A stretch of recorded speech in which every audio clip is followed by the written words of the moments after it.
The frontier didn't hand out happy endings. The men who shaped the West didn't get parades or retirement parties. These men got arrows in the gut, bullets in the back, and sometimes just a slow, bitter fade into history. These men fought grizzlies, outran war parties, and stared death in the face more times than they could count. Some died fast, others remained, their bodies worn down by the very land they conquered. These are the real stories of how the toughest men of the frontier met their end. No myths, no legends, just the plain truth. My name is Sam, and this is Wild America. Let's start with a man who mapped the West and disappeared into it. Jedediah Smith, ambushed and vanished, 1831. Jedediah Smith walked into the unknown with a rifle in hand and a map forming in his head. Born in 1799, he hacked his way across the Rockies and the Southwest, only to be forgotten for 75 years. But the truth came out. He was the one who put South Pass on the map, opening the West to thousands. Smith came from nothing. In 1822, he joined William Ashley's fur company and jumped headfirst into brutal exploration. He led the first documented trek from Salt Lake to the Colorado River, then braved the Mojave into Mexican-controlled California, an American first. On the return trip, he crossed the Sierra Nevada and Great Basin, where lesser men died. The next year, he forged the first overland route from California to Oregon, surviving 3 Native American attacks and a grizzly that nearly ripped his face off. Not only did Smith survive all that, he also mapped, documented, and cleared the way for others. By 1831, he was back in St. Louis, pushing for a government-backed Western expedition. No luck, so he and his partners set out on a trading mission to Santa Fe. On April 10th, they rode out. Near the Cimarron River on May 27th, Smith scouted ahead for water. He never came back. Weeks later, his men reached Santa Fe and found a Comanchero carrying his rifle and pistols. That's when they knew. No one witnessed his final moments, but the stories came later. It is believed that Smith encountered a band of Comanche and tried to negotiate. They spooked his horse and shot him with an arrow. Wounded, he fought back, reportedly killing their chief. Some accounts say he took down 2 or 3 warriors before they overwhelmed him. Others claim the Comanche, impressed by his resilience, gave him the same burial rites as their fallen leader. His brothers recovered his weapons, but there was no bringing him back. Jedediah Smith should have been remembered as one of the greatest explorers of the American West. Instead, history erased him for decades. It took time for people to realize just how much ground he covered and how much he shaped the future of the frontier. But Smith wasn't the only one the frontier tried to erase. Some men clawed their way back from the grave, literally. Hugh Glass survived a grizzly, killed by warriors, 1833. Hugh Glass wasn't supposed to survive. A grizzly tore him apart, shredding his back, ripping his throat, leaving him for dead. His fellow trappers thought it was over. 2 men stayed behind, paid to bury him when the end came. But Glass wouldn't die. Panicked, they stole his rifle and vanished, leaving him alone, broken, unarmed. He crawled, no food, no weapon, just sheer will. Creek water kept him alive. Berries, a rattlesnake crushed with a rock. When he could stand, he limped through the wilderness, fighting off wolves for scraps. Through it all, one thing kept him going: revenge. Some say he crawled 350 miles. More likely, it was 200 to Fort Kiowa. Along the way, Sioux warriors found him, patched him up, helped him finish the journey. When he finally staggered into the fort, the men there swore they'd seen a ghost. First, he found the kid, maybe Jim Bridger. Instead of killing him, Glass let him live. "Let your conscience and your God deal with you," he supposedly said. But Fitzgerald was different. Glass tracked him down, only to find he'd joined the army. Killing him meant hanging. Instead, Glass humiliated him in front of his men and reclaimed his stolen rifle. That should have been the end. But Glass wasn't made for quiet living. He spent another decade in the wild, still trapping, still pushing his luck. And in 1833, it ran out. Near the Yellowstone, Arikara warriors, men he'd fought before, ambushed him. There was no crawling away this time. They killed and scalped him on the frozen river. Truth or legend? Probably both. The bear attack and betrayal were real. But the crawling, the wolves, the raw snake? Who knows? Mountain men weren't known for modesty. What's certain is that Hugh Glass survived when he shouldn't have, and his name refuses to die. His legend still haunts the frontier, a story too wild to let go. Hugh's full story, including every brutal detail, is on our channel. And so are the full stories of every legend in this episode. Be sure to check them out. And if you think crawling for survival was rough, try outrunning death barefoot, bleeding, and hunted. John Coulter, Mysterious Death. After outrunning death, 1812. John Coulter is another legendary survivor, the kind who made other legends look soft. His most famous moment is when he did a naked, bloody sprint for his life, alone against a tribe of Blackfeet warriors bent on killing him. But the way he died? That's where the story gets foggy. It started in 1808, deep in what's now Montana. Coulter and his partner, John Potts, stumbled into a Blackfeet war party. The mood turned deadly fast. Potts tried to fight. He got shot to pieces for his trouble. Coulter, unarmed, was stripped naked. Instead of killing him outright, the warriors gave him a twisted choice. Run for it. A head start, then the hunt began. Coulter ran like hell, bare feet shredding on rocks, cactus needles slicing into his skin, lungs burning. Miles passed, and still they chased. Then, one warrior closing fast. Coulter stopped, wheeled around, and faced him. The Blackfoot, shocked by the sudden turn, tripped. Coulter didn't hesitate. He took the man's weapon and killed him. No time to celebrate.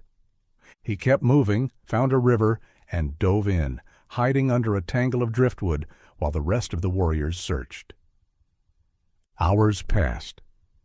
When the Blackfeet finally gave up, Coulter crawled out, half dead, but free. That escape made him a legend. But the end of his story? No one really knows. After years of trapping and exploring, he settled down near New Haven, Missouri, married a woman named Sally, and tried to live a quiet life. Then suddenly, gone. Some say he died of jaundice in 1812, buried near Miller's Landing. Others claim it was 1813. Some say the Blackfeet caught up to him, finishing what they started. No proof, no clear answers, just a man who outran death once, but maybe not twice. What's certain? Coulter's name lives on, stamped into the wild places he roamed, a reminder of what it took to survive on the raw edge of the American frontier. But not every frontier legend met death in the open, fighting for his life. Some were taken down by something quieter, betrayal. Jim Beckwourth, poisoned by his own people? 1866. James Beckwourth lived hard and died suspiciously. He was a fighter, a trader, a scout. He carved his way through the frontier with skill, charm, and a knack for survival. But in the end, not even his reputation could save him. Born into slavery in Virginia around 1798 or 1800, Beckwourth's white father and enslaver eventually freed him. He learned blacksmithing, but wanted more. The West called, and he answered. St. Louis, the fur trade, life among the Crow. He became a mountain man through and through. The Crow took him in, called him a chief, and he wore the title well. His name spread across the frontier. Beckwourth was shaping history. He discovered Beckwourth Pass, an easier route through the Sierra Nevada, and thousands of settlers followed his trail to California during the gold rush. He even dictated his memoirs, forging his own legend. But the frontier doesn't care about legacies. It only asks one thing: can you keep up? By the 1860s, Beckwourth was aging but still in the game. He took a job as a scout for the U.S. Army. Then came Sand Creek, a massacre of Cheyenne people by Chivington's 3rd Colorado Cavalry. Whether Beckwourth expected the slaughter or not, the Cheyenne never forgave him. They cut him off from trade. The West that once welcomed him was closing in. In 1866, the Army hired him again, this time to scout in Montana. That's when things took a turn. While leading troops to a Crow village, he fell sick. Blinding headaches, nosebleeds, dizziness, hypertension most likely. But rumors spread fast on the frontier, and Jim Bridger heard a different story. The Crow poisoned him. Maybe they no longer trusted him. Maybe they thought he had outlived his use. Beckwourth returned to the Crow village, where he died. They buried him at the lodge of Iron Bull, near Fort Smith. His name remains on passes, trails, and old stories told by men who lived rough like he did. Some say he exaggerated his exploits. Maybe, but even if half of what he claimed was true, James Beckwourth was a legend. But legends don't always get to choose how they go out. Some die with a whisper, others with a scream. Old Bill Williams, hacked to pieces, 1849. Old Bill Williams was a mountain man to the bone, wild, tough, and fluent in the ways of the frontier. Born in 1787, he was more at home in the wilderness than among his own kind. He trapped, traded, fought, and guided, speaking multiple native languages and earning both respect and fear. The Osage called him Lone Elk. Others just called him Dangerous. Williams had a talent for survival. He rode with the likes of Kit Carson, Joe Walker, and Jedediah Smith, carving out a reputation as a top-tier trapper and scout. But survival on the frontier meant playing by your own rules, and Williams wasn't afraid to break them. He stole horses from Spanish missions, took what he needed, and racked up enemies. He was said to have massacred 25 innocent Indians in a single encounter, just one of many stains on his legacy. By the time John C. Fremont came knocking in 1848, Williams was past his prime. The years had worn him down. He was dirtier, drunker, and less reliable. But he still knew the land better than most. Fremont wanted a railroad route through the Rockies, and Williams warned him. Winter in the La Garita Mountains would be suicide. Fremont didn't listen. The expedition got buried in snow, 11 men froze to death, and nearly all their pack animals perished. Williams led the survivors south, barely keeping them alive. Then, in March 1849, he made one last mistake. He and Dr. Benjamin Kern went back to the mountains, searching for more survivors. The Utes didn't care why they were there. They saw trespassers, and that was enough. The warriors cut them down in the snow, ending Williams's long, brutal run on the frontier. A legend in his time, but far from a hero. Old Bill Williams lived by the mountain man's code, hard, fast, and deadly. And in the end, it caught up with him. But while Old Bill Williams went down swinging, this other legend that we're about to show you played the long game. Until the West finally caught up with him too. Bill Sublette, the man who cheated death until he didn't, 1845. William Sublette arrived on September 21, 1799, in a tough Kentucky home on the Cumberland River. His father, Philip, had ambitions, politics, land speculation, and running an inn where young Bill first heard tales of the frontier from seasoned travelers. By 1817, the family moved to St. Charles, Missouri. At 18, Sublette leased timberland, cutting and selling fence rails. He wasn't book smart, but he had sharp instincts. By 23, he was a lawman, first as a deputy, then town constable. But small-town life wasn't enough. In 1823, Sublette set his sights on the fur trade. Hired by General William Henry Ashley, he had no trapping experience but knew business and politics. The frontier was unforgiving.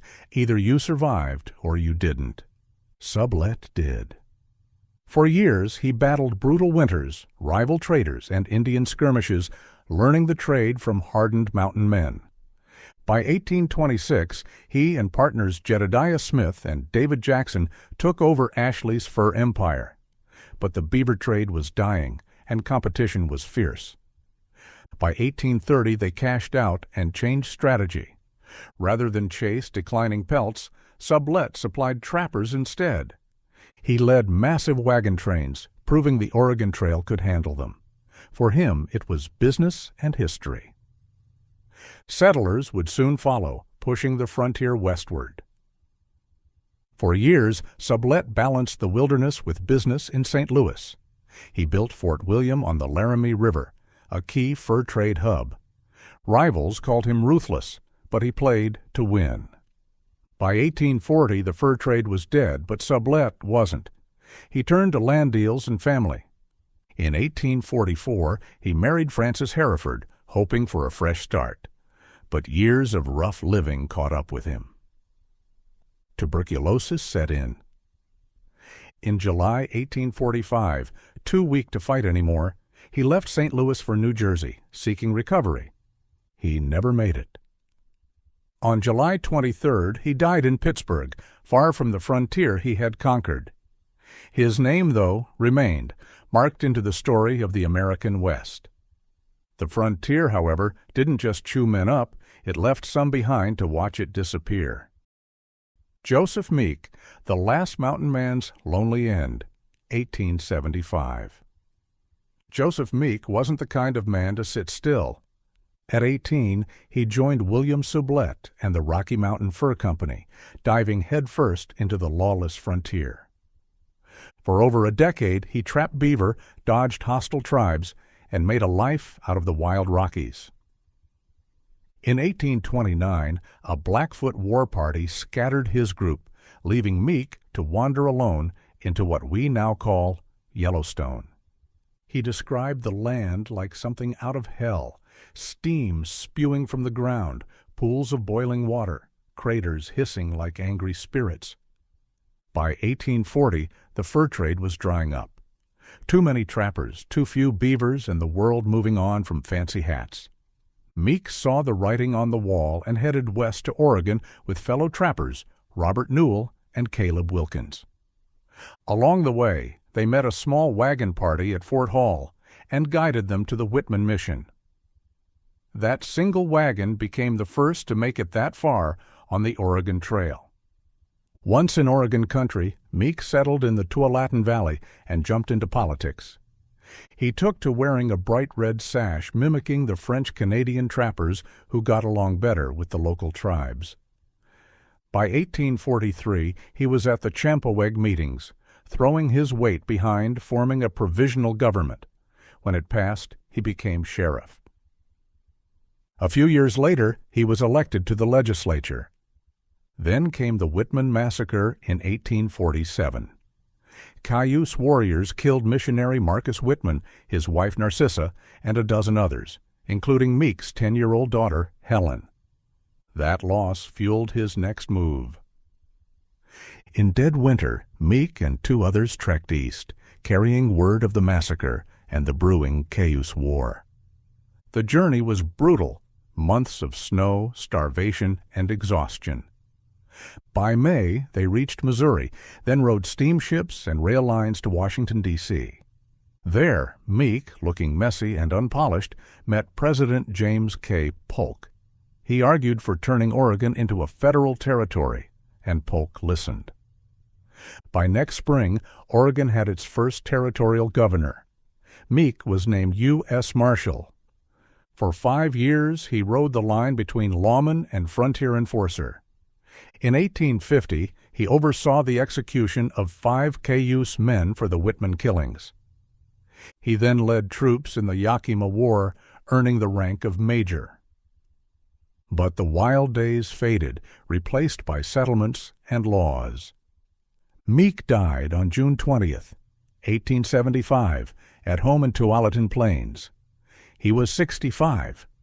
But before he died, Meek had one last wish, to see Oregon firmly in American hands. He got his wish. And while Meek fought to see his homeland claimed, this upcoming legend carved out his own claim with blood, bone, and sheer vengeance. Liver-Eating Johnson, the man who took revenge on an entire tribe, 1900.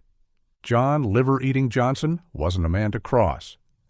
Born John Jeremiah Garrison, Johnston in 1824, he fought in the Mexican-American War before deserting and heading west.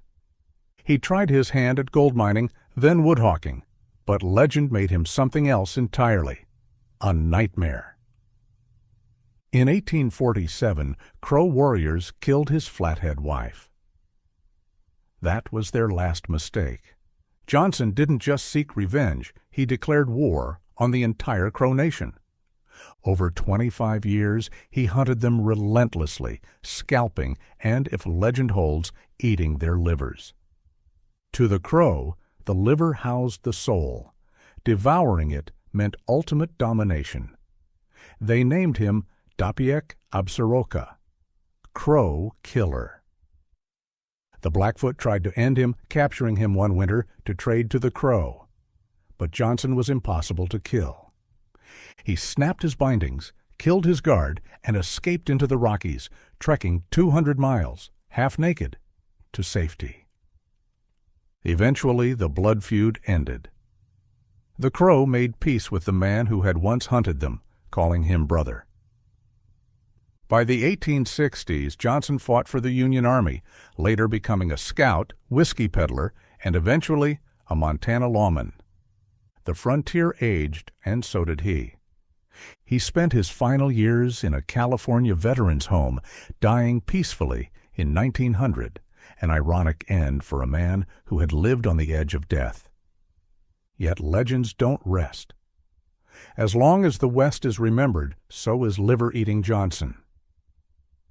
If you want the full story of Liver-Eating Johnson, every brutal detail of his vendetta, his survival against impossible odds, and the truth behind his legend, then check out the full episode on our channel. And while you're at it, don't miss the rest of our episodes. Every one of these frontier legends has a story worth hearing, and we've got them all waiting for you in full details. But for now, let's conclude this episode with a different kind of wild man, a man who didn't hunt his enemies, a man who lived alongside them. James Grizzly Adams, the man who lived with bears but couldn't survive a head wound, 1860. John Grizzly Adams wasn't exactly born to wrestle grizzlies. He started life on October 22, 1812, in Medway, Massachusetts, as a shoemaker. But the wild called, and Adams answered. In 1849, lured by the California gold rush, he left his family and cobbler's bench behind, seeking fortune in the untamed West. Gold didn't pan out, but the wilderness offered something richer: adventure.